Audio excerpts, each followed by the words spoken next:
श्री रामचरितमानस पावन पाठ अयोध्या कांड दोहा संख्या 280 से 283 तक।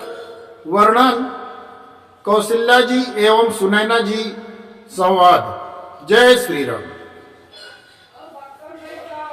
यही सुख जोग न लोग सब कहीं कहाँ असभागु सहज सुभाय समाज दुआ राम चरणे अनुरागु। सब लोग कह रहे हैं हम इस सुख के योग्य नहीं हैं, हमारे ऐसे भाग्य कहाँ है। दोनों समाजों का श्री रामचंद्र जी के चरणों में सहज स्वभाव से ही प्रेम है। यही विधि सकल मनोरथ करई बचन सप्रेम सुनत मन हरई। सिया तुझे समय पठाई दासी देखी सुअवसरुआई। इस प्रकार सब मनोरथ कर रहे हैं। उनके प्रेम युक्त वचन सुनते ही सुनने वालों के मनों को हर लेते हैं। उसी समय सीता जी की माता सुनैना जी भेजी हुई दासियों कौशल्या आदि के साथ सुंदर अवसर पाकर देखने के लिए आई। सावकाश चुनि सब सिया चाचू आयो जनक राज रनिवासु। कौशल्या सादर सन मानी आसन दिए समय समयानी। उनसे यह सुनकर सीता जी की सब सासुएं इस प्रकार फुर्सत में हैं। जनक राज का रनिवास उनसे मिलने आया।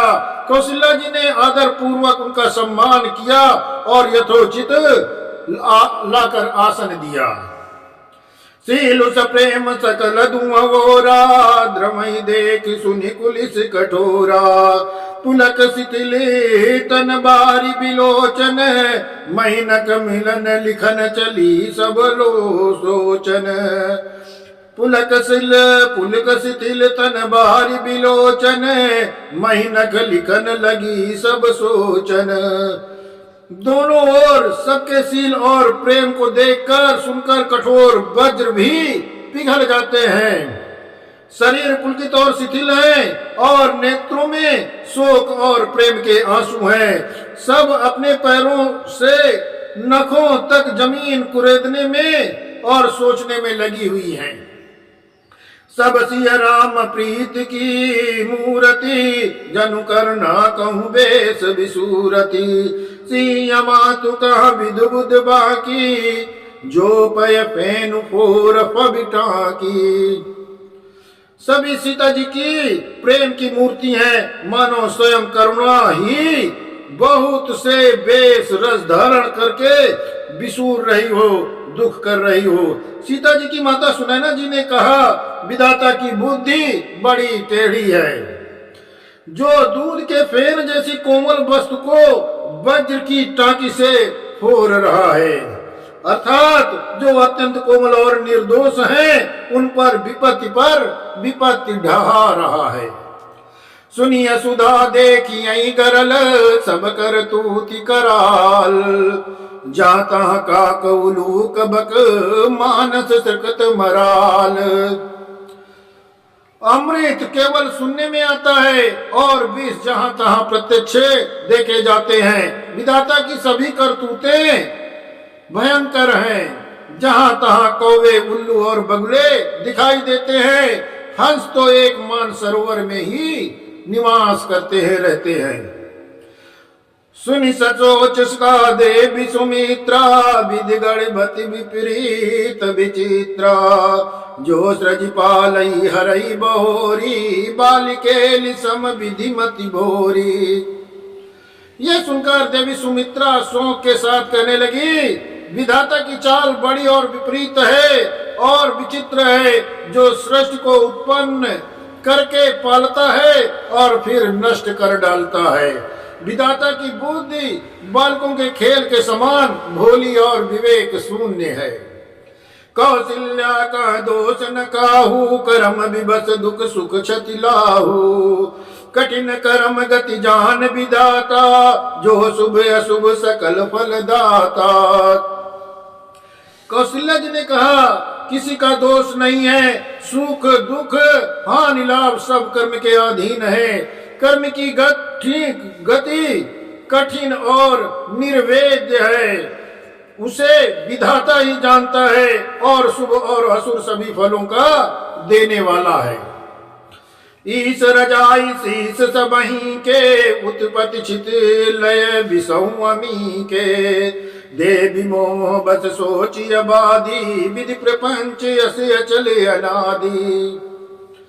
ईश्वर की आज्ञा सभी के सिर पर है, उत्पत्ति स्थित और संहार तथा अमृत और विष भी सिर पर है, ये सब भी उसी के ही अधीन है। हे देवी, मोह बस सोच करना व्यर्थ है, विधाता का प्रपंच ऐसा ही अचल और अनादि है।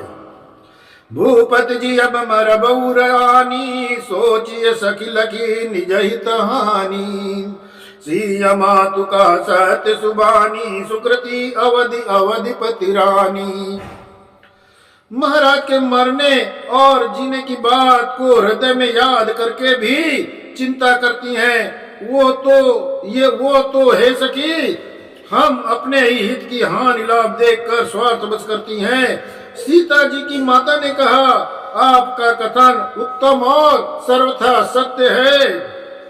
आप पुण्यात्माओं के सीमा रूप अवधपति महाराज दशरथ जी की ही तो रानी है, फिर ऐसा क्यों न कहेंगी।